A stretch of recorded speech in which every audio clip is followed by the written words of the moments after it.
안녕하세요. 6월 25일 수요일입니다. 오늘은 사도행전 1장 9절입니다.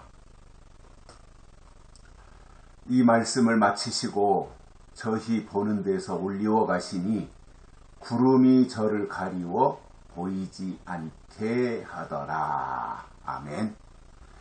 오늘이 6월 25일 6.25 전쟁이 일어났던 날입니다. 북한 괴뢰에 의해서 남침이 일어났고요. 그 피해는 고스란히 우리 대한민국이 떠안고 엄청난 고통을 겪어야 했던 시간들이었습니다. 상처가 너무 컸고 고통이 너무나 오랫동안 지속된 그야말로 아픔과 슬픔의 역사지요. 그 일을 북한이 과거에 김일성 때 도발을 일으킨 것이고요. 씻을 수 없는 그러한 고통을 남긴 전쟁이었습니다. 다시는 이 땅에서 그러한 아픔과 슬픔과 고통의 역사가 반복되지 않기를 바라고요. 이 대한민국 땅을 지키기 위해서 젊음을 산화한 분들의 그 유족들, 그리고 나라를 지키기 위해서 목숨을 바친 그 젊은이들에게 다시 한번 명복을 빌고 그 후손들이 더 나라를 사랑하고 또 나라에서도 많은 혜택을 주면 좋겠는데, 광주 민주화운동, 제가 군대 생활할 때 광주 사태가 일어났는데 그때는 명칭 광주 사태였었어요. 그러다가 어느 순간 광주 민주화운동으로 둔갑을 했더라고요. 거기에 희생하신 분들은 그 유족들이 엄청난 혜택을 보고 있잖아요. 그런데 6.25 전쟁에서 희생하신 분들에 대해서는 별로 이렇게 큰 혜택을 드리지 않는 것 같아서 안타깝습니다. 그러한 것도 국가 차원에서 국가를 위해서 목숨을 버리신 분들의 그 유가족들에게는 국가가 책임을 지는 그러한 모습을 보여야 될 것 같습니다. 특히 전쟁이 일어났을 때 전쟁터에서 산화하신 분들, 그 유족들은 국가가 당연히 책임져야 되지 않겠습니까? 오늘은 사도행전 1장 9절인데요. 저는 이 말씀이 좀 굉장히 중요한 의미를 가지고 있다 이렇게 생각을 하는 성경 구절이에요. 그래서 이 부분을 좀 잘 기억해 두시면 혹시 누군가와 이야기를 나눌 때 대응할 수 있는 성경 구절이 되지 않을까 그렇게 생각을 하고 있거든요. 이렇게 설명합니다. 이 말씀을 마치시고, 그러니까 앞에 있는 말씀이죠. 성령이 너희에게 임하시면 너희가 권능을 받고 예루살렘 온 유대와 사마리아 땅끝까지 이르러 내 증인이 되리라. 이 말씀을 마치시고 그 말씀을 이제 다 끝내시고, 그러니까 여기까지가 이제 예수님이 땅에서 말씀하시고 싶은 내용, 특히 하나님의 나라에 대해서 다 말씀을 끝내신 거예요. 그리고는 그 다음 행동이 어떻게 나타났어요? 저희 보는 데서 올리워 가셨습니다. 하늘로 올라가신 거죠. 승천하신 거죠. 그런데 은밀하게 한 것이 아니라 그 예수님을 따르던 수많은 사람들이 보는 데 가운데서 약 한 500명 정도라고 성경은 기록하고 있는데, 그 사람들이 지켜보는 가운데서 하늘로 올라가신 겁니다. 그러니까 이것은 사실이었다 그 말이잖아요. 사실. 누가 만들어낸 이야기가 아니라, 신화가 아니라 많은 사람들이 보는 가운데서 하늘로 올라갔으니까, 그것을 기록으로 남겼으니까 이것은 사실이었던 거지요.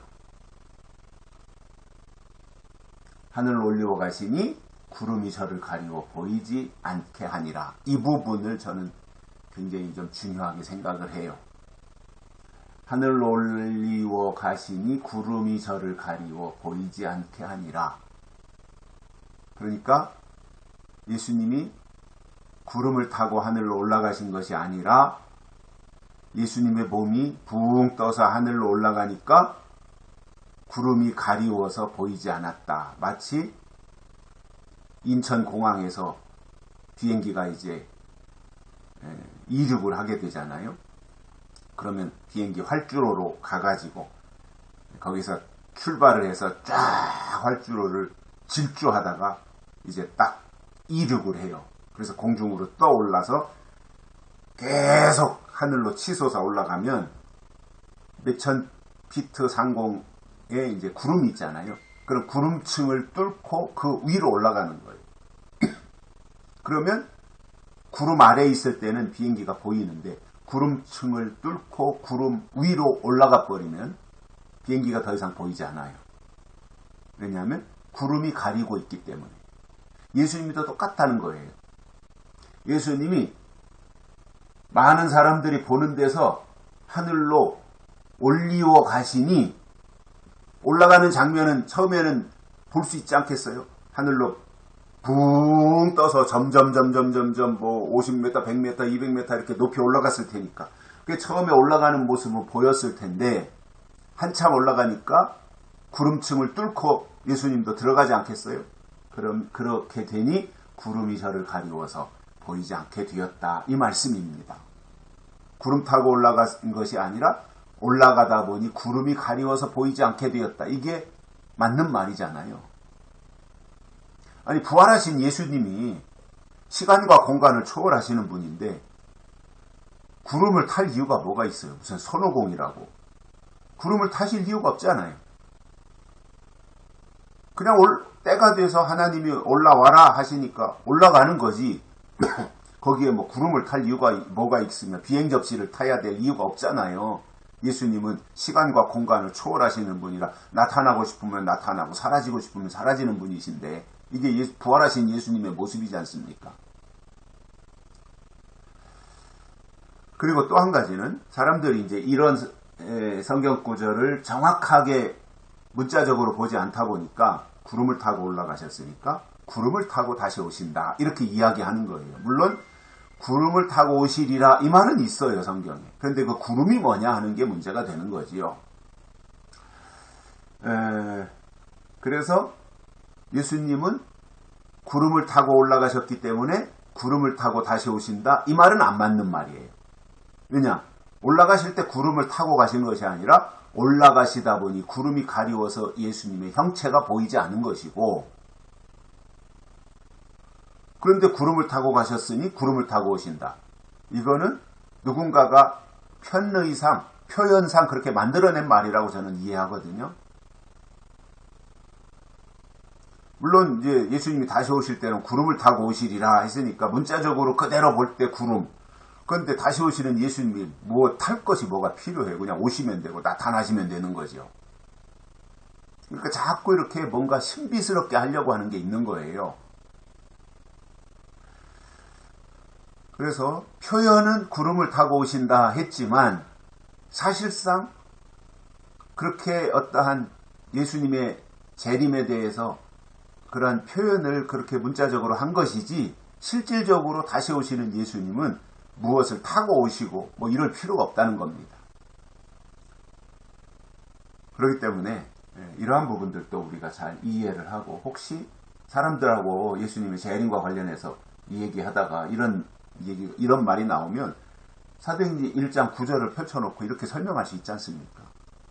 그래서 우리가 완벽할 수는 없지만 되도록이면 성경적인 근거를 가지고 우리가 하고 싶은 말을 주장하는 것이 좋겠다. 이러한 생각을 가져봅니다. 여기까지 하겠습니다. 고맙습니다.